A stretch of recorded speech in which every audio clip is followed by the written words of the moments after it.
Et je donne maintenant la parole à l'observateur permanent de l'État observateur de Palestine. Madame la Présidente, j'aimerais avant tout remercier la Slovénie et l'Algérie d'avoir demandé la tenue de cette réunion. Je remercie les intervenants, M. Lazzarini et Mme Doughton, pour leurs interventions, mais surtout pour les mesures prises par leurs agences, avant tout l'UNRWA, dans des circonstances insoutenables, afin de tenter de préserver ce qu'il reste de vie et de dignité pour près de 2 millions de Palestiniens dans la bande de Gaza. Les travailleurs humanitaires œuvrent aux dépens de leur vie et sont parmi les premières cibles des attaques israéliennes dans le cadre de tentatives visant à priver la population palestinienne civile de toute protection. Madame la Présidente,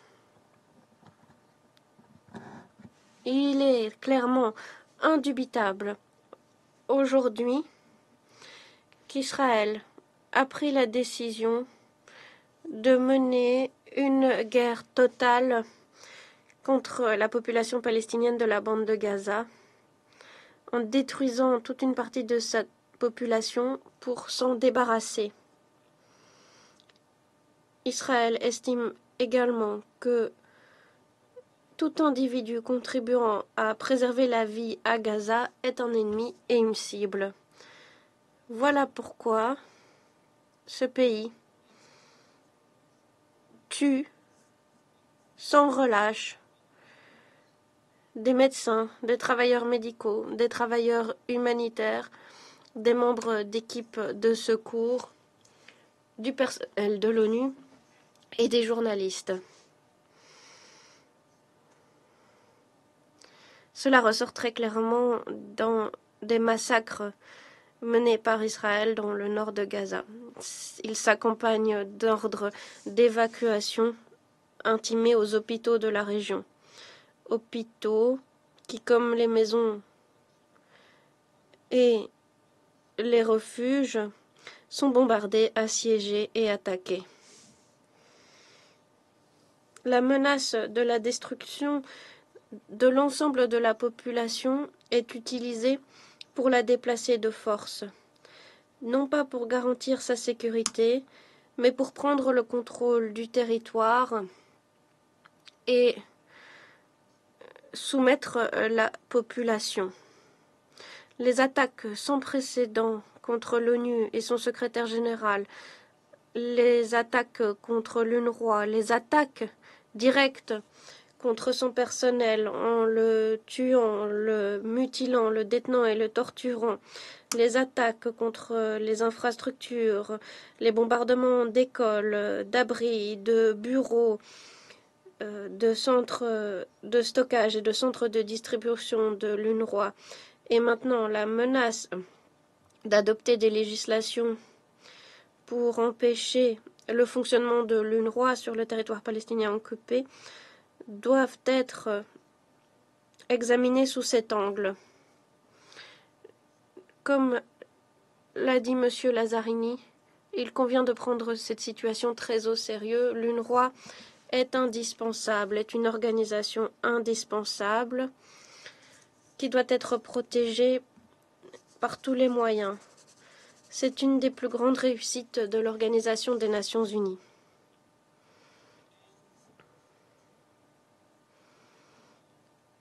Si l'objectif d'Israël est de rendre Gaza invivable, Israël doit s'en prendre à la charpente des efforts humanitaires à Gaza. La véritable cible de ces attaques contre l'ONU en général et contre l'UNRWA en particulier sont les réfugiés palestiniens que sert l'agence, ainsi que l'ensemble de la population palestinienne civile à Gaza qui dépend de l'UNRWA pour sa survie dans ce génocide. Israël, puissance occupante, a l'obligation de protéger cette population et de répondre à ses besoins. Israël ne s'acquitte pas de ses engagements, s'en prend non seulement à sa population, mais s'en prend aussi à ceux qui répondent aux besoins de cette population en raison de l'incapacité d'Israël à honorer ses obligations en la matière. Israël ne vous écoute pas. Vous n'avez de cesse de vous répéter. Vous avez eu des dizaines de réunions. J'ai entendu ces mots que vous avez dit près de 100 fois. Cessez le feu. Il faut un cessez-le-feu. Il faut garantir l'assistance humanitaire. Il faut faire ci. Il faut faire cela. Mais ce pays ne vous écoute pas. Ne vous écoute pas. Et ensemble, vous refusez d'utiliser les outils à votre disposition pour appliquer les résolutions. La dernière résolution, la 2735, commence par un cessez-le-feu. Vous le répétez à l'envi, vous exigez ce cessez-le-feu, vous dites il faut un cessez-le-feu, mais on ne vous écoute pas, on vous ignore. Dans le passé, il vous disait pourquoi perdez-vous votre temps à cette situation, traitez d'autres sujets. Et maintenant, quand vous parlez, ce pays joue sur son téléphone, vous ignore pendant que vous vous répétez. Alors que la paix vous échappe et alors que vous n'utilisez pas tous les moyens à votre disposition pour que ce pays vous écoute. Vous ne les utilisez pas, vous vous contentez de vous répéter. Et je me dis que si on nous regarde en Palestine et au Moyen-Orient, ils ont entendu ce tour de table tant de fois. Qu'est-ce qui vous empêche de faire appliquer vos résolutions? Il y a un seul obstacle. Et pourtant, vous refusez d'utiliser vos outils. Vous vous contentez d'appeler un cessez-le-feu. Il faut un cessez-le-feu, il faut ceci, il faut cela. Et on ne vous écoute pas. Et moi, je pense qu'Einstein l'a dit, si vous répétez la même action en attendant le même résultat, c'est un exemple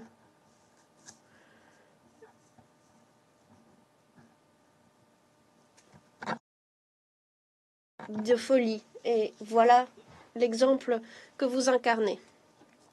Israël enfreint le droit international en occupant nos terres, en privant la population d'assistance, en prenant pour cible la population et en empêchant ceux qui protègent la population de mener à bien leur mandat. Il s'agit de violations multiples des règles les plus fondamentales du droit international, qu'il s'agisse de la Charte, des conventions de Genève, de la Déclaration universelle des droits de l'homme, du statut de Rome, et ce, avec pour objectif d'annihiler la population palestinienne. Voilà l'objectif. Israël tue, mutile la population palestinienne civile et tous ceux qui pourraient les protéger ou panser leurs plaies. Et il y a quelques jours, vous avez reçu une lettre longue de 7 pages reprenant tous les détails de cette situation. Nul besoin d'entrer dans les détails. Certains d'entre vous en ont parlé. Israël déplace de force la population, bombarde les abris et tous ceux qui tentent d'aider la population à trouver la sécurité. Israël affame la population, tue, mutile et entrave les efforts de ceux qui viennent en aide à la population. Israël se rend coupable d'atrocités et attaque ceux qui documentent, qui font rapport sur eux, notamment aujourd'hui en tirant dans le cou d'un journaliste d'Al Jazeera, Fadi Al-Waidi, dans le camp de réfugiés de Jabalaya où des massacres sont perpétrés. C'est un génocide Et vous devez vous assurer que ce que vous dites, ce que vous faites ne permettent pas le génocide. Vous devez agir pour y mettre fin en tant que Conseil et en tant qu'État à titre national et en tant que communauté internationale. Nous dénonçons cette complicité, nous dénonçons la complaisance, nous dénonçons ce faux sentiment d'impuissance.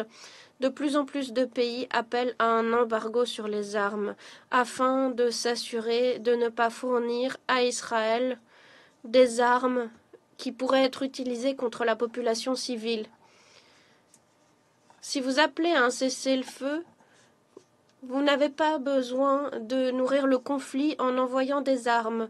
De plus en plus de pays appellent à la reddition de comptes pour les auteurs de crimes afin d'éviter qu'ils ne soient commis à nouveau.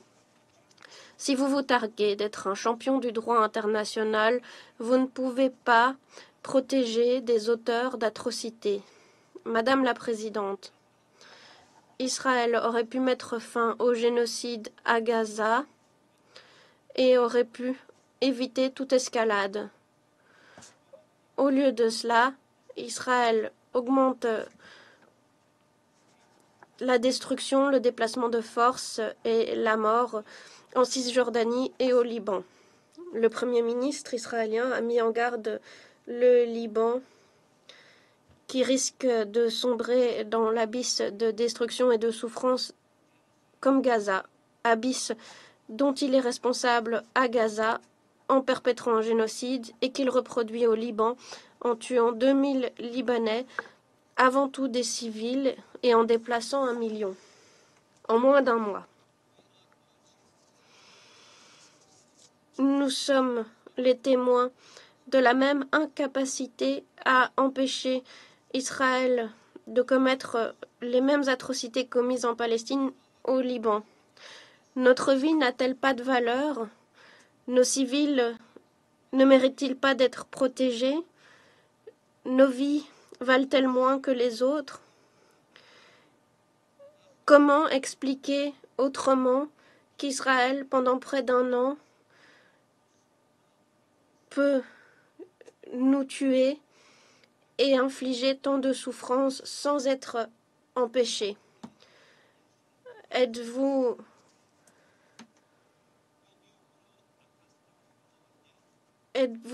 habitué à nous voir mourir? Êtes-vous anesthésié face à ces quartiers réduits à néant, s'effondrant sur des enfants, des femmes, des hommes, des personnes âgées? Est-ce la nouvelle normale? Êtes-vous habitué à ce que le Premier ministre israélien vous ignore et insulte le monde entier tout en comptant sur son appui, tout en comptant sur vos armes, vos relations commerciales, votre appui pour mener à bien son programme colonialiste?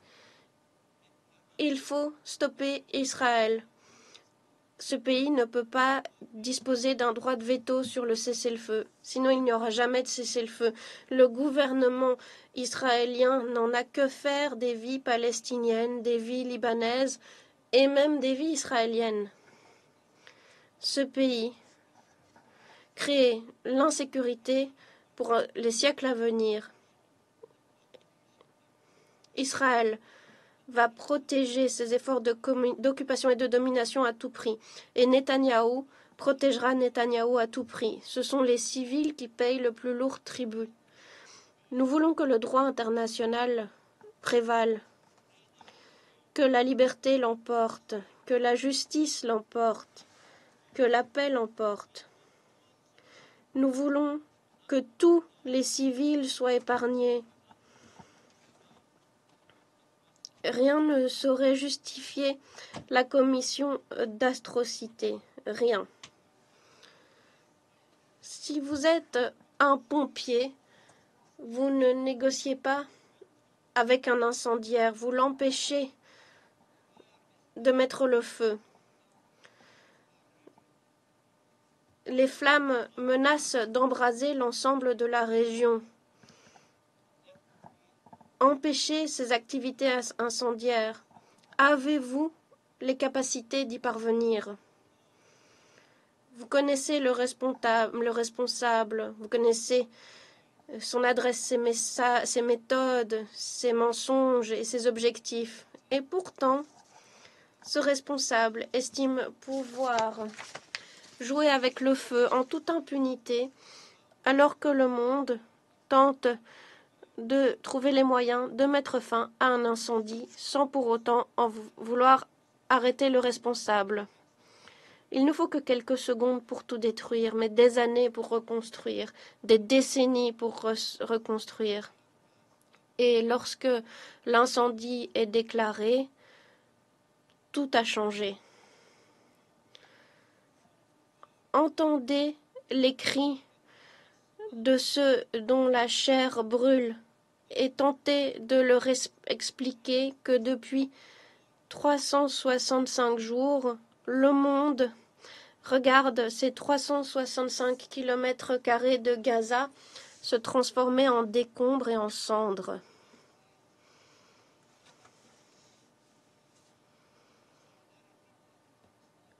Le choc dont font montre vos pays, la solidarité dont nous sommes les témoins dans la rue au quotidien, doit donner lieu à une déferlante pour mettre fin à cet incendie. Dans le cas contraire, tout ce que nous ferons, tout ce que nous dirons dans cette salle sera vain.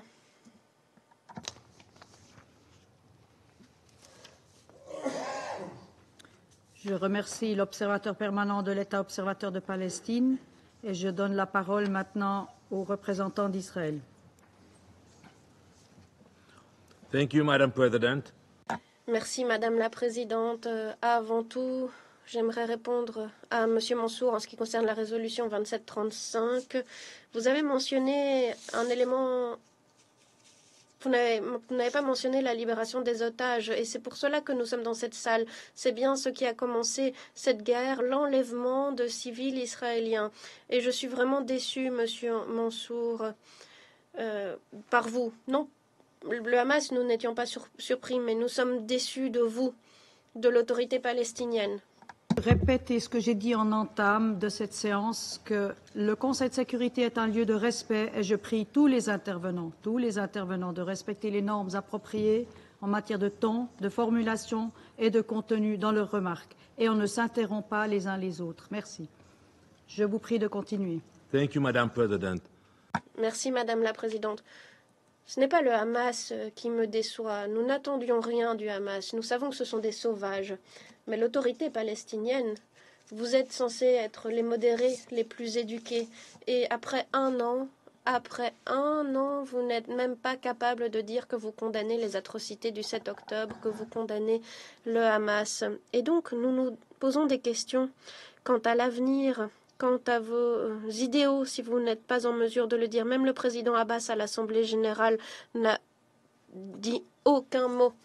Les Israéliens vous regardent, vous avez parlé des Palestiniens, mais les Israéliens nous regardent également et se demandent quelle est la différence entre vous et le Hamas, alors que 70% des Palestiniens en Judée et Samarie appuient les attentats du 7 octobre. Oui, nous voulons compter sur un jour où la paix l'emportera. Mais pour cela, il faudra faire la distinction entre le bien et le mal. Et ce n'est pas ce que vous faites, Monsieur Mansour. Madame la Présidente, voilà un an depuis le jour le plus sombre de notre histoire, le massacre du 7 octobre, un jour où des vies innocentes ont été brisées brutalement. Cette dernière année, nous avons subi des souffrances indicibles. Des familles sont dans le deuil et pleurent leurs proches perdus, mais ceux qui sont toujours aux mains du Hamas en otage à Gaza. Nous remercions les membres du Conseil qui nous ont rejoints lundi à l'occasion de la commémoration de cet événement odieux. Vous avez pu entendre les histoires à vous briser le cœur des familles et des victimes. Vous avez pu entendre une mère qui était ici à l'ONU qui vous a parlé de ces deux filles qui ont été assassinées lors d'un festival de musique. Plus jamais Elle ne pourra voir ses filles se marier, ne pourra les embrasser. Vous avez entendu un rabbin dont le corps de son fils est toujours aux mains du Hamas. Et vous avez entendu des histoires de sa famille et de sa femme qui a été soulagée d'apprendre la mort de leur fils parce que maintenant la douleur n'était plus que la leur et plus la sienne. Ensuite, vous avez entendu ce musulman bédouin qui a fait part de son expérience atroce en otage dans les geôles du Hamas. Il ne s'agit pas que de juifs, il s'agit de chrétiens, de musulmans, et pas uniquement d'Israéliens qui sont aux mains du Hamas. En écoutant ces histoires, vous avez pu prendre la mesure de la débauche de ce groupe terroriste qui ne fait pas de distinction d'âge, d'ethnie, de nationalité, l'objectif étant d'assassiner tout le monde. Chers collègues, certains parmi vous appuient notre position ferme. Le Hamas ne peut pas rester à la tête de Gaza. D'autres restent indifférents. Et malheureusement, d'autres appuient le Hamas et ses velléités meurtrières. Toutefois, si les membres du Conseil souhaitent que le débat soit constructif et porte ses fruits, il faudrait simplement reconnaître la vérité. L'avenir de Gaza doit être un avenir sans le Hamas. Et avant d'aborder d'autres options, nous devons le reconnaître. Et monsieur Mansour, vous devez le reconnaître. Il n'y a pas d'avenir pour Gaza avec le Hamas. Nous ne pouvons pas voir l'autorité palestinienne prendre les ordres du Hamas. Et pourtant, c'est le cas depuis 10 ans. Vous n'y êtes plus présent à Gaza parce que vous connaissez les risques. Il faut libérer Gaza du joug de la terreur. Se demander comment Gaza pourrait prospérer à l'abri de ce régime destructeur. Moi-même et beaucoup d'Israéliens, nous nourrissons une vision de Gaza sans le Hamas, où l'assistance pourrait parvenir à ceux qui en ont véritablement besoin. Vous avez parlé de cette assistance. Vous le savez, en un jour, près de 50% des camions ont été saisis par le Hamas. Nous n'avons pas entendu cela de nos intervenants. 50%, hein, pas un ou deux camions, 50% des camions saisis. Dans cet avenir, les camions ne seraient plus pillés, saisis, les fonds destinés au bien-être de la population ne seraient plus détournés par les terroristes. Les fonds donnés serviraient aux écoles, aux hôpitaux et non à l'achat d'armes. Le carburant envoyé à Gaza serait utilisé pour la cuisson, non pas pour lancer des roquettes. Le béton serait utilisé pour construire des autoroutes et non pas des tunnels de la terreur. Le Hamas exploite les souffrances de sa population et utilise la souffrance de Gaza comme moyen de propagande pour renforcer leurs arsenaux. Notre vision de Gaza n'est pas un rêve inatteignable. Nous pouvons y parvenir. Mais nous ne pourrons pas concrétiser ce rêve tant que le Hamas restera au contrôle, détournera l'aide, exploitera les ressources et exacerbera les souffrances de sa propre population. Le 7 octobre de cette année, il y a 2 jours, le Hamas a tiré plusieurs roquettes contre des zones civiles d'Israël. Le fait que la preuve que la lutte n'est pas finie. Nos forces de défense vont continuer d'opérer tant que nous n'aurons pas atteint tous nos objectifs, tant que les capacités du Hamas n'auront pas été démantelées et tant que tous nos otages n'auront pas été libérés. Madame la Présidente, malgré la menace qui fait rage sur plusieurs fronts, nos efforts humanitaires sont extraordinaires. Les faits sont clairs. Près de 52 000 camions sont entrés à Gaza grâce aux efforts de coordination israélienne et nous avons délivré plus d'1 million d'assistance humanitaire, 700 tonnes d'alimentation. Israël n'impose aucune restriction à l'assistance humanitaire. En fait, 82% de toutes les demandes de coordination humanitaire ont été approuvées et appliquées. Notre coordination humanitaire répond à bien des besoins lorsqu'ils apparaissent. Have worked closely. Nous travaillons avec les agences de l'ONU, nous travaillons avec des partenaires internationaux comme l'UNICEF et l'OMS. Nous l'avons fait pour vacciner 1 demi-million d'enfants gazaouis contre la polio en quelques semaines seulement. La deuxième étape de la campagne de vaccination commencera la semaine prochaine. Voilà la façon dont nous voulons coopérer avec nos partenaires. Nous sommes disposés à le faire. C'est ce que nous voulons faire dans de telles conditions.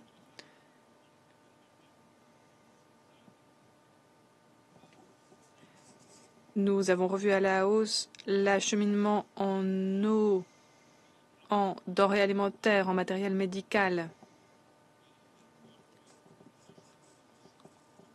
Nous coopérons avec des organisations comme l'UNICEF et l'OMS pour améliorer la vie des civils, alors qu'UNRWA à Gaza a permis au Hamas de s'infiltrer dans ses rangs.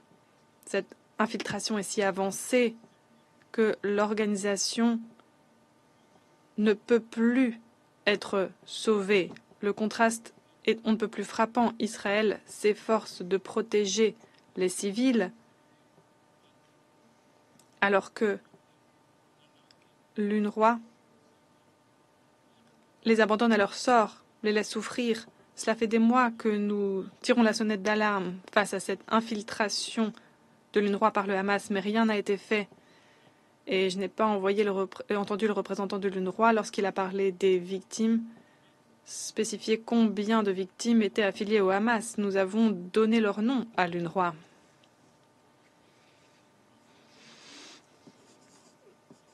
Récemment, il a été révélé que le commandant du Hamas au Liban était le principal d'une école de l'UNRWA. Il était à la tête du syndicat d'enseignants. C'était le chef du Hamas au Liban. Comment imaginer cela? Ce n'est pas seulement une négligence, c'est une réalité tout à fait absurde et terrible. Une organisation qui affirme dispenser éducation et aide humanitaire a été infiltrée par des terroristes à tel point qu'aujourd'hui ce sont eux qui donnent classe, qui endoctrinent des générations entières et qui continuent d'opérer ainsi sous le nez des Nations Unies.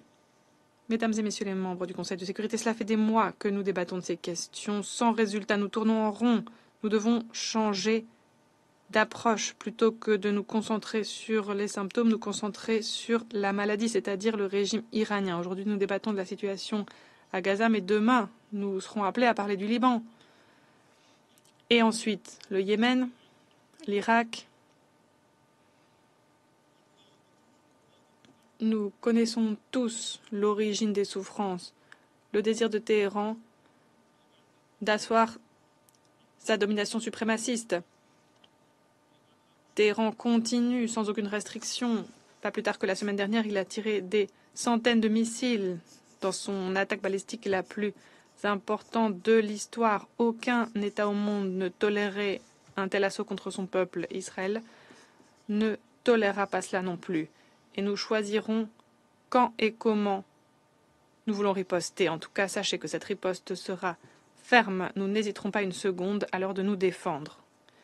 Un an s'est écoulé depuis le massacre du 7 octobre. Une année de souffrance, de deuil et de résilience. Qu'avons-nous appris? Avons-nous véritablement décidé de regarder en face le mal qui est à l'origine de tout cela? Ou est-ce que nous continuons d'échanger des accusations, de nous montrer du doigt mutuellement? Nous venons ici, nous nous montrons du doigt, mais l'origine de cette souffrance, le mal véritable, le Hamas, le Hezbollah et le maître du Hamas et du Hezbollah. Téhéran continue de semer la mort. C'est un fléau dont souffre la région depuis bien trop longtemps. La guerre ne mettra pas fin à cette situation à Gaza ni nulle part ailleurs. Seule une action collective et déterminée peut vaincre le fléau du terrorisme et faire advenir un avenir fait de paix et de sécurité pour tous. Israël n'attendra pas, nous défendrons notre peuple, notre terre, notre avenir. Nous serons les gardiens des principes dont la défense est la raison d'être de cet organe. Un an s'est écoulé depuis le massacre du 7 octobre. Nous ne pouvons pas nous permettre d'attendre un an de plus. Merci, Madame la Présidente. Représentant d'Israël, et je passe la parole